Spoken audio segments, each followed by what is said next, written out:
Maiti moja imepatikana kutoka kwenye jengo la orofa 8 lililoporomoka katika eneo la Olenairi, Ololua, Kajiado Kaskazini, huku juhudi za kuwatafuta watu wengine watatu zikiingia siku ya 3. Naibu Kamishna wa Kajiado Kaskazini Yusuf Mohammed amesema shughuli za uokoaji zimetatizwa baada ya sehemu nyingine ya jengo hilo kuonyesha dalili za kuporomoka, hali inayoweka hatarini maafisa wa uokoaji. Amewarai familia zilizoathirika pamoja na wananchi kuwa na subra, akisema maafisa kutoka idara mbalimbali wanaendelea na operesheni hiyo kwa tahadhari kubwa ili kuhakikisha usalama. Sasa shughuli bado zinaendelea.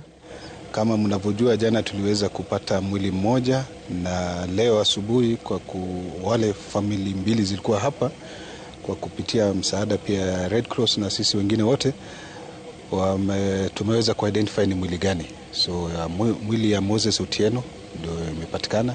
So Moses Otieno alikuwa mmoja katika wale 4 ambao wanasemekana walikuwa trapped hapo ndani.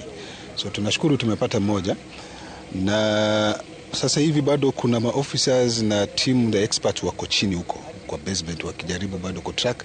Mbwa wameweza kutuonesha dalili ya sehemu mbili ambayo labda huenda tukapata mili hapo.